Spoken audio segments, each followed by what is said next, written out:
Mazhar tu. Apa dia mazhar? Faham Yang lagi mazhar tu. Bukan mazhar tu. Kita seolah-olah kita sembahyang macam Allah di depan kita. Jadi kita tak nak tahu hadis ni macam mana. Bukan seolah macam Allah, bila Allah Taala tu apa duduk depan, duduk badak depan dengan kita, mana Allah Taala mazharkan diri dia. Mazhar mana apa? Menzuhir zat dia. Zahir, kalau kita ngaji ilmu surah tasrih, mazhar menzuhirkan zat dia, tajalli seketri itu. Weh, kan begitu. Murtad itu. Mazhar Menzuhirkan zat dia, mentajalli zat dia. Majalah. Zohirkan zatnya. Tak boleh gitu. Kita buat takdir pun jangan takdir Allah Ta'ala jisim. Mesti takdir mukhalafah tanpa kaifiat. Barang siapa itu menzohirkan mazhar, siapa mazharkan Tuhan, mana dia hukum Allah Ta'ala mumasalah. Dia menzahirkan. Ya.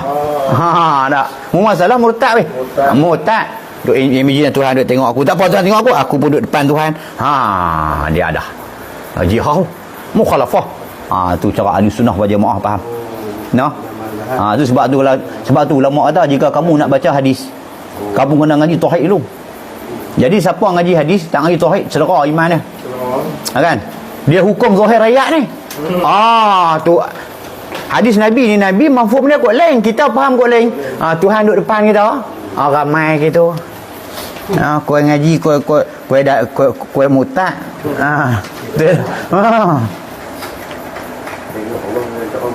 Ya, bukan dengan cara apa? Mumasalah. Mumasalah sopa.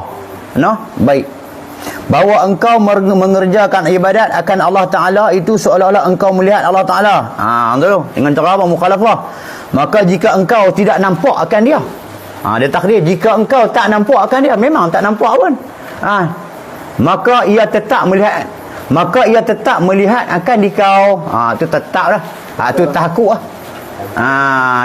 Nampak tak? Selesai di situ. Clear. Faham hadis ni? Ya.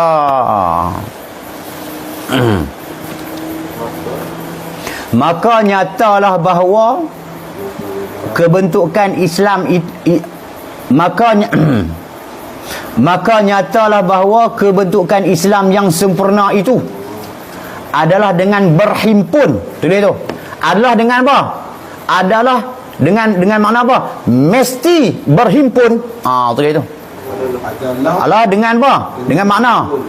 Allah dengan makna apa? Dengan makna mesti berhimpun. Ya, adalah dengan makna mesti. Mesti mana apa? Wajib berhimpun tiga perkara yang sebut. Dengan berhimpun tu kita kena buat dengan mesti kan. Adalah dengan mesti berhimpun dengan tiga perkara yang tersebut. Apa dia tiga perkara tersebut? Iman, Islam, ihsan. Iman, Islam, ihsan. Tu yang apa dia yang lelaki tu tanya? Tahu tak siapa lelaki tu? Tahu tak lelaki siapa dia? Itulah malaikat Jibril alaihi salam. Sebab tu dia main tak ada debu, dia kan main naik kuda. Tu yang sahabat heran tu, Sayyidina Umar heran dengan sahabat, tak ada debu. Bila lelaki tu keluar, Rasulullah bertanya, dalam mafhum Rasulullah bertanya. Setengah kali riwayat kata sahabat bertanya, tahukah kamu siapa lelaki tadi? Tak tahu, Rasulullah tak nak tengok, tak kenal. Dah lah segak, tak ada debu, dia main naik apa? Itulah Jibril main nak ngajak kamu. Yang kat Jibril tu main jumpa Rasulullah. Jadi dia bertanya Rasulullah, Rasulullah jawab. Dia tanya Rasulullah, naik belum ramah saya tertagih ni weh. Apa tu? Dia tanya aku jawab. Dia tanya aku sebenarnya apa? Nak ajak hampa yang patah apa mana iman, apa mana Islam, apa mana ihsan. Apa tu iman? Usuluddin lah, tauhid. Apa makna Islam? Fiqh. Apa makna ihsan? Tasawuf. Tu usul fiqh tasawuf. Usuluddin, furu'uddin, ihsanuddin. Nampak tak? Dan satu lagi kata guru saya ngaji. Sebab apa lagi yang malaikat Jibril nak ajak? Nak ajak cara adab kita dengan guru. Dia bertemu lutut kan, pegang. Tu mengapa talaqi. Kan? Sebab apa? Malaikat Jibril itu pada guru Rasulullah. Kalau orang tanya kita dalam ilmu Usuluddin, siapa dia rasul bagi rasul? Malaikat Jibril, dia rasul bagi rasul. Rasul menyampaikan wahyu kepada kita, Nabi Muhammad. Malaikat Jibril menyampaikan wahyu kepada Rasulullah. Rasul bagi rasul pada malaikat Jibril SAW. Rasulullah pun berguru dekat malaikat Jibril. Sebab apa kita tak mengaji weh? Awak kita lebih hebat Rasulullah lah. Main ngiri. Betul tak? Tu nak ajak adab. Ramai. Jibril dapat apa ngajak tu dia balik dulu. Ya. Balik hilang, BP hilang. Banyak tuan-tuan malaikat Jibril pasal dengan Rasulullah ni. Tuan-tuan dah. Hadis banyak. Satu masa kita baca hadis 40. Nah, beli pula kitab lepas ni hadis 40 pula baca. Ya, macam-macam tuan-tuan. Benda pelik-pelik tu. Baik. Betul lah. 3 perkara yang sebut noh. Apa dia 3 perkara sebut?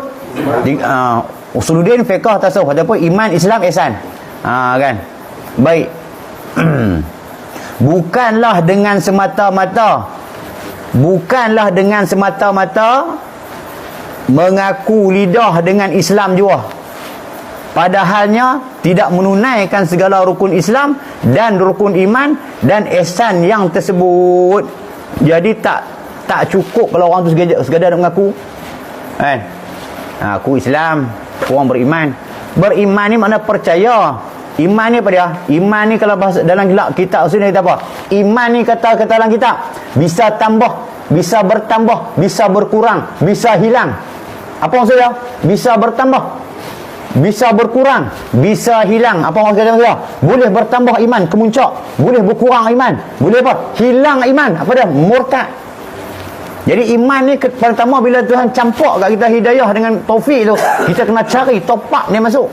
Sebab iman ni berguna di mana? Kata dalam kitab, kata guru saya, ke semua guru saya, iman ni berguna di mana? Berguna sampai kita apa? Malaikat cabut nyawa.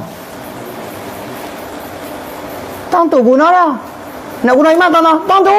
Kalau umur 80 lah. Sebab di sana selesai dah. Sana negeri rehat ataupun negeri seksa.